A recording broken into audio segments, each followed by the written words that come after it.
sur les stratégies antirétrovirales. Alors, je vous propose, en accord avec le professeur Pitcher, avec qui on a discuté du contenu de cette présentation, de vous parler rapidement un rappel sur les stratégies actuelles, avant d'aborder les nouvelles molécules. Un petit mot sur les nouvelles combinaisons en 1 comprimé par jour, qui vont être vraiment développées, qui sont l'avenir.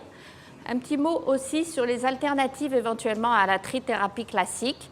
Et puis, on ne peut pas parler des antirétroviraux sans parler de l'intérêt d'un traitement plus précoce et de son impact potentiellement positif. Alors, voilà en résumé les recommandations OMS 2010. Quand débuter un traitement antirétroviral, donc ça, vous le savez, je pense parfaitement bien, les CD4, le taux de CD4 est important, inférieur à 350. Si on n'a pas de CD4, même sans CD4, l'indication est portée devant un stade OMS 3 ou 4. Et chez les patients qui ont une co-infection VIH, tuberculose ou VIH, VHB. Donc vous voyez, les recommandations françaises sont un peu différentes puisque nous, on débute chez les patients qui ont un taux de CD4 inférieur à 500, bien sûr aussi chez les patients grade 3 et 4 de l'OMS. Et puis les indications sont en fait plus larges parce que même chez les gens qui ont des CD4 supérieurs à 500, en cas de co-infection VIH, tuberculose, hépatite virale, en cas de charge virale élevée, chez les personnes âgées, ceux qui ont des comorbidités comme une néphropathie, un PTI, il y a également une indication thérapeutique. Alors, il faut dire que si on regarde vraiment ce qui est fait dans la pratique, ce n'est pas ce qu'on fait. On traite en moyenne à 350, mais les indications elles-mêmes sont beaucoup plus larges. Et il a été montré, c'est vrai, que quand on traite tôt, quand on a des CD4 supérieurs à 500 pendant plus de 5 ans, on rejoint l'espérance de vie de la population générale. Alors, quel traitement en première ligne? Vraiment, pour l'OMS, le traitement de première ligne, c'est 2 analogues nucléosidiques plus un analogue non nucléosidique.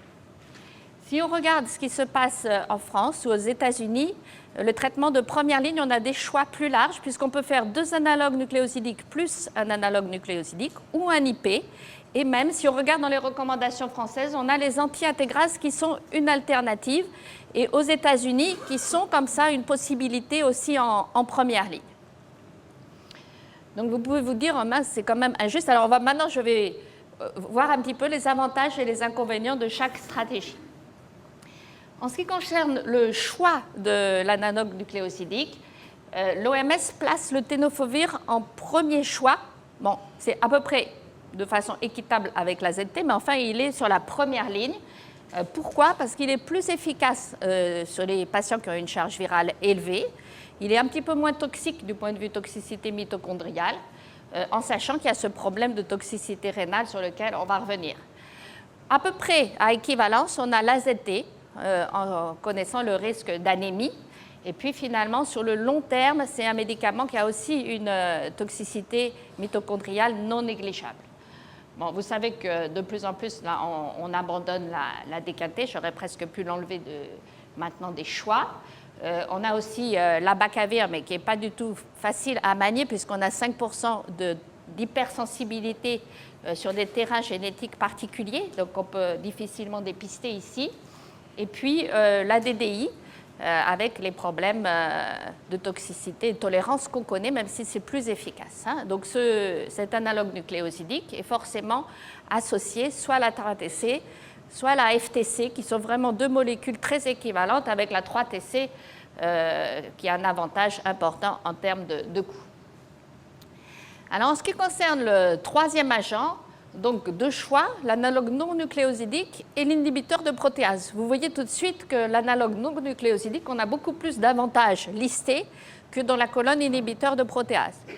Donc la tolérance digestive est meilleure. Avec le ritonavir, on a toujours des petits troubles digestifs. Il y a beaucoup moins d'interactions qui peuvent être très préoccupantes, ne serait-ce qu'avec des médicaments largement donnés comme les antiépileptiques, les antibiotiques, les macrolides, des choses comme ça. On a des possibilités de monoprise avec les favirenz, un meilleur profil métabolique, des génériques sont disponibles, donc du coup à coût moindre, et puis pas de nécessité de réfrigérateur.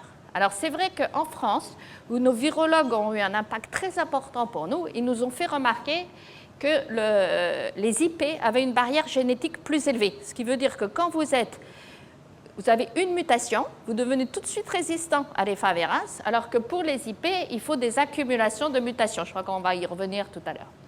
Donc ça, c'est un avantage pour les IP. Et l'autre chose, c'est qu'à court terme, la toxicité est moindre.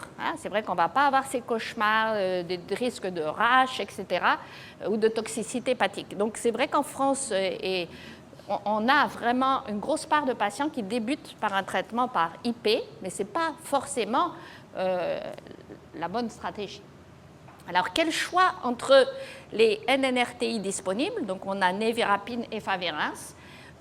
L'efficacité est réellement la même. Ils ont été comparés front à front, il n'y a pas de différence.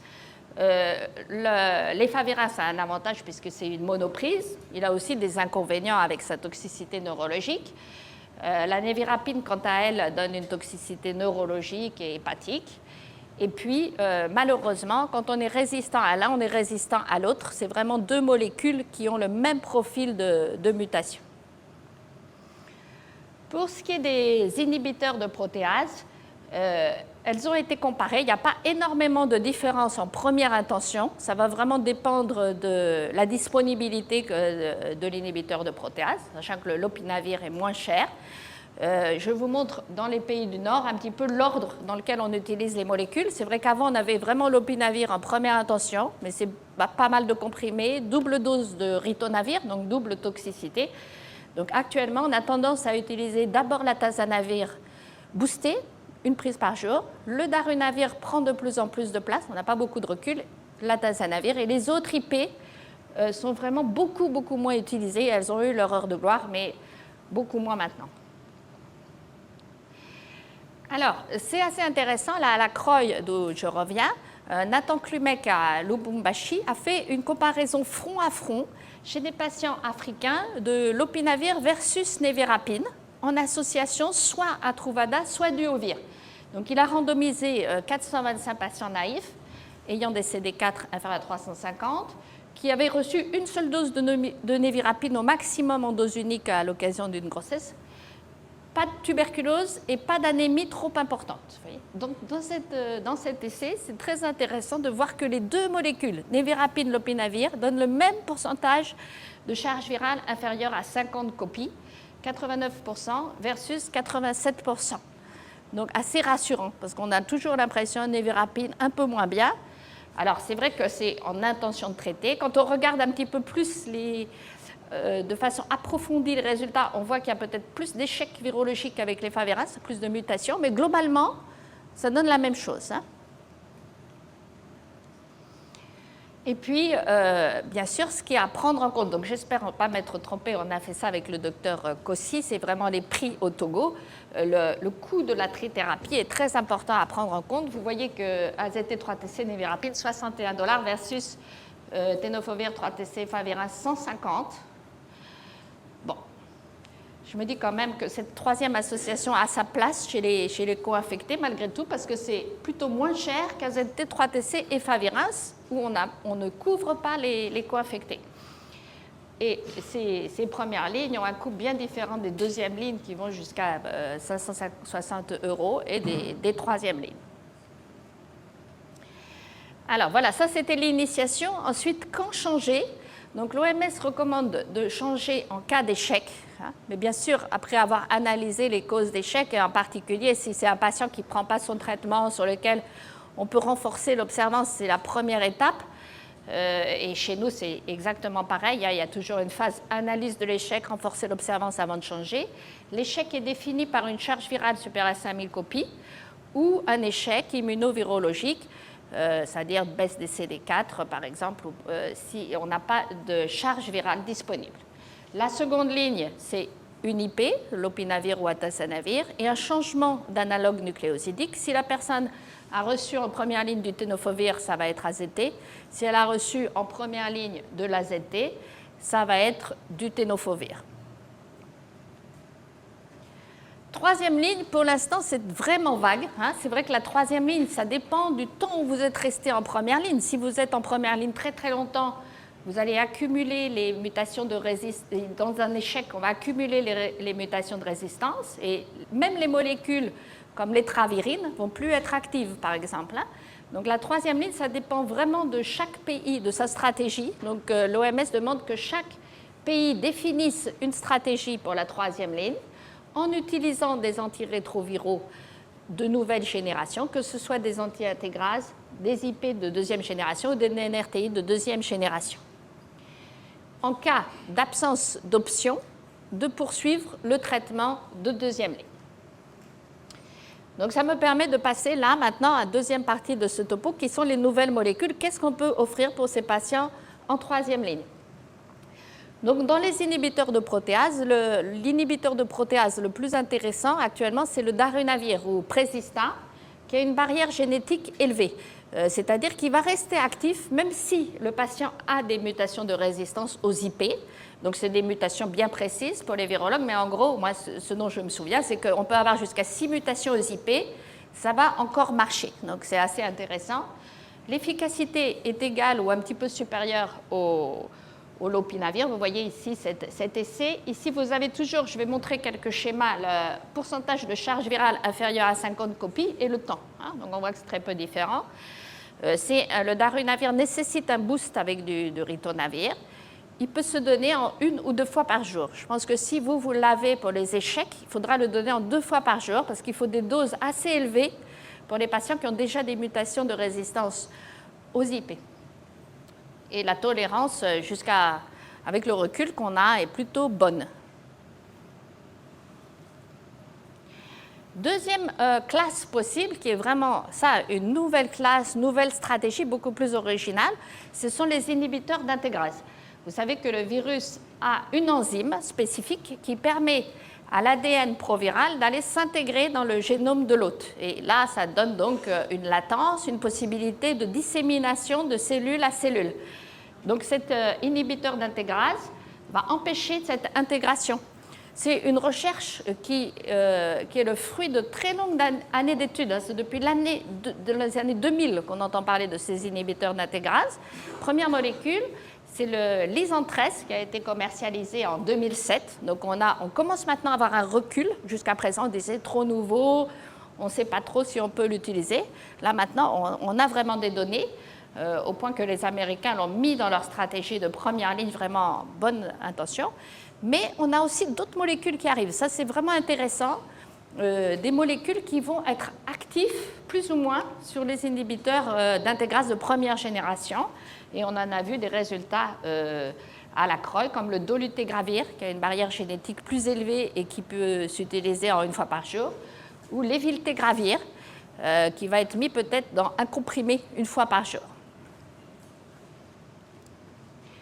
Alors, je vous montre par exemple ici quelque chose qui nous a beaucoup marqué, c'est la comparaison raltegravir et favirenz. Donc ici, toujours pourcentage de patients indétectables. Le temps, vous voyez que les résultats à 48 semaines ne montrent pas de différence. Donc la raltegravir est aussi efficace que les favirenz.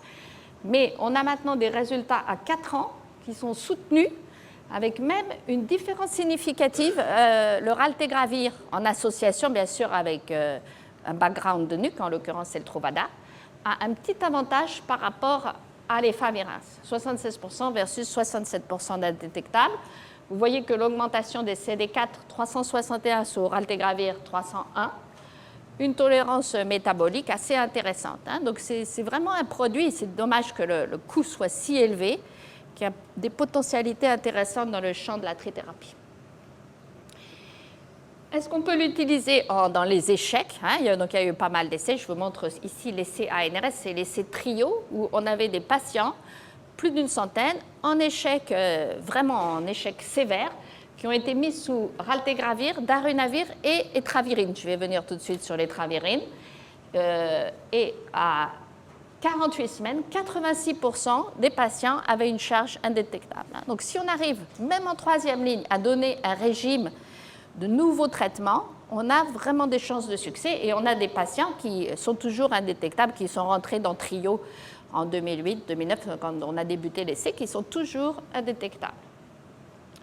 Et dans cet essai, un seul arrêt pour une éruption cutanée grave, donc une tolérance assez bonne.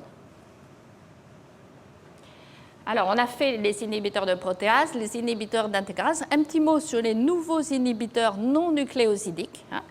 Donc, on a deux molécules potentiellement intéressantes. La première, c'est l'étravirine, qui est un inhibiteur non nucléosidique de deuxième génération, qui va marcher sur les souches résistantes à l'efavirenz et à la névirapine, à condition que le patient n'ait pas répliqué trop longtemps. Donc, je ne pense pas que vous allez pouvoir utiliser l'étravirine comme ça, sans génotype de résistance. Peut-être le docteur Deinra en dira un petit mot, mais c'est vous qui allez avoir des patients qui vont être depuis longtemps sous première ligne. Il faut vraiment utiliser le génotype de résistance. Et l'autre inconvénient, c'est qu'il s'utilise 4 comprimés par jour en 2 prises. Donc peut-être que le laboratoire va essayer de mettre tout ça en un seul comprimé, mais pour l'instant, c'est un peu gênant. Alors, deuxième molécule, je ne sais pas trop ce qui va se passer avec cette molécule, mais je peux vous dire que le laboratoire Gilead la pousse du feu de Dieu. C'est la rilpivirine, qui est un inhibiteur non nucléosidique mieux toléré que l'efavirenz, qui ne donne pas de troubles lipidiques, qui a une activité VIH assez puissante aussi, et une demi-vie très longue, donc il peut s'utiliser qu'une fois par jour. Donc, l'inconvénient de cette rilpivirine, c'est que si on regarde la comparaison en pourcentage de charge virale indétectable versus l'efavirenz, vous voyez que c'est exactement pareil, 77% dans les deux bras. Mais si vous regardez en fonction de la charge virale, si vous avez les charges virales basses, inférieures à 100 000, et ici les charges virales vraiment élevées, supérieures à 500 000, on voit que chez les charges virales élevées, la rilpivirine est un peu moins intéressante. Donc, là, il y a vraiment des discussions dans le milieu scientifique pour voir vraiment quelle est la place de la rilpivirine. Ça serait de toute façon un médicament qu'on donnerait plutôt en initiation. On ne va pas donner un médicament pas très efficace dans les échecs. Dernière classe, donc ça c'est plutôt pour la science si vous voulez, c'est le maraviroc, qui est vraiment le premier agent d'une nouvelle classe qui sont les inhibiteurs de récepteurs, de corécepteurs. Vous savez que le VIH, ici vous avez une cellule T, le VIH arrive, il va se fixer au CD4 et aussi à un autre récepteur qui est très lié au CD4, qui s'appelle le récepteur CCR5 ou dans d'autres cas au récepteur CXCR4. La majorité des patients naïfs, pour la majorité des patients naïfs, le virus il rentre par CD4 et CCR5. Donc si on arrive à bloquer CCR5, comme c'est le cas du maraviroc, on va pouvoir avoir un effet sur la charge virale. Donc ce médicament est très intéressant potentiellement parce qu'il agit à l'extérieur des cellules, donc il n'est pas toxique, et il agit chez les patients naïfs. Alors le problème de ce maraviroc, qui est commercialisé, qui marche bien, si vous voulez, c'est que ça ne va pas marcher sur tous les patients.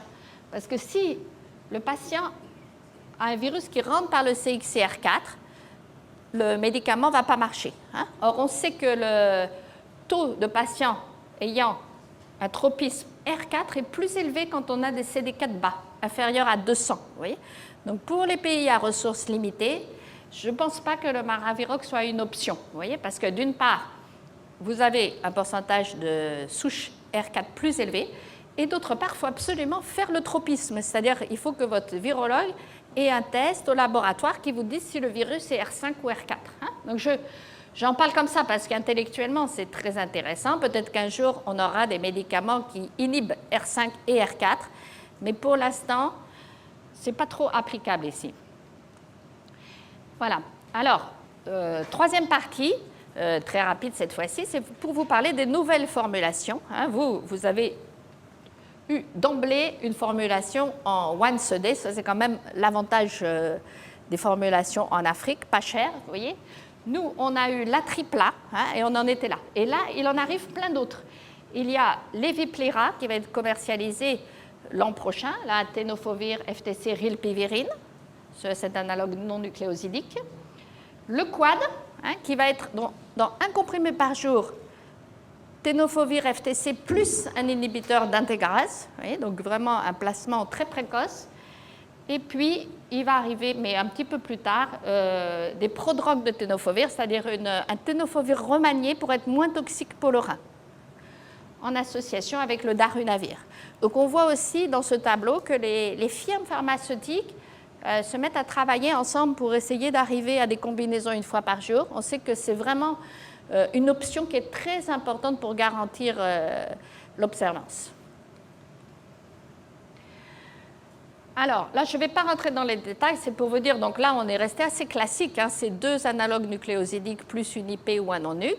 Les chercheurs aussi essayent de voir si c'est finalement la seule stratégie possible. Hein. Et donc, il y a beaucoup d'essais que je ne vais pas du tout détailler,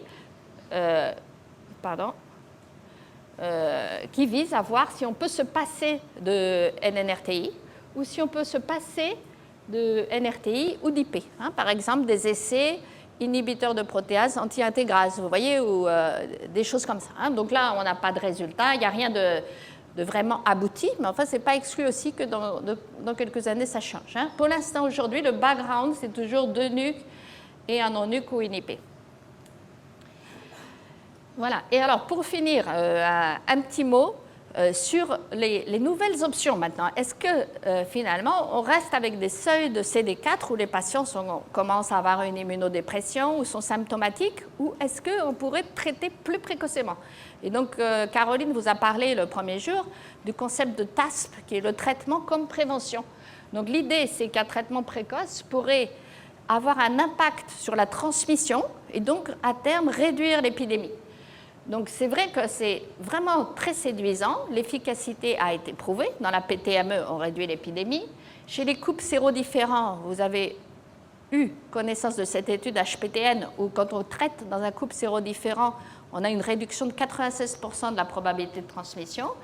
Et puis, il y a d'autres arguments qui sont la charge virale communautaire. On s'est aperçu, par exemple, qu'à San Francisco, donc, quand on fait une médiane de charge virale sur l'ensemble de la ville, la baisse de charge virale au fur et à mesure des années est corrélée avec la diminution de la transmission. Hein, donc tout ça, ça a conduit à la naissance de ce concept, avec même des mathématiciens qui ont évalué que si on arrivait à traiter tout le monde, eh bien, on aurait progressivement une extinction de l'épidémie dans les années 2050. Alors que si on continue à traiter tardivement, on aura des réplications de charge virale. Hein.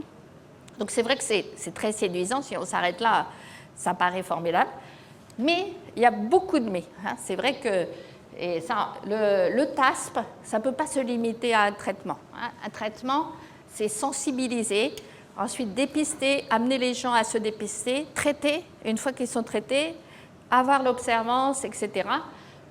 C'est un risque quand même assez élevé de résistance. Hein. Si on mettait le TASP partout, on pourrait avoir jusqu'à 20% de personnes résistantes dans le monde. Et c'est des coûts qui, pour l'instant, du coup, limiteraient l'accès aux personnes qui en ont besoin. Hein. Donc, c'est sûr que c'est intéressant. On va progressivement, probablement, aller vers le traitement plus précoce, mais on est loin d'avoir une recommandation forte de l'OMS là-dessus. Mais il y a des essais, je vous invite à les suivre, qui vont débuter ou qui sont en cours dans différents pays. Donc, en conclusion, en initiation du traitement antirétroviral, ce qu'on peut dire, c'est que les trithérapies actuelles, notamment 2 NUC, un non-NUC, n'ont pas été supplantées. Donc, ce qu'on a comme stratégie de première ligne, autogo, c'est bien, vous voyez, je vous rassure. Qu'on va vers les combinaisons en 1 fois par jour, elles vont se développer, on va avoir des alternatives. Et de nouvelles stratégies sont à évaluer, mais pas tout de suite à adopter, hein, débuter par une anti-intégrase, stratégie sans NRTI, sans IP. En cas d'échec, on est dans une période assez favorable, on a plusieurs molécules disponibles, bien sûr des coûts très élevés, hein, et on pourra discuter des stratégies, mais il y a le darunavir, l'étravirine, l'anti-intégrase, et puis le concept de traitement comme prévention, dont l'évaluation est à poursuivre, hein, parce que c'est une théorie très séduisante, mais qui se heurte à pas mal de problèmes de mise en pratique. Merci beaucoup.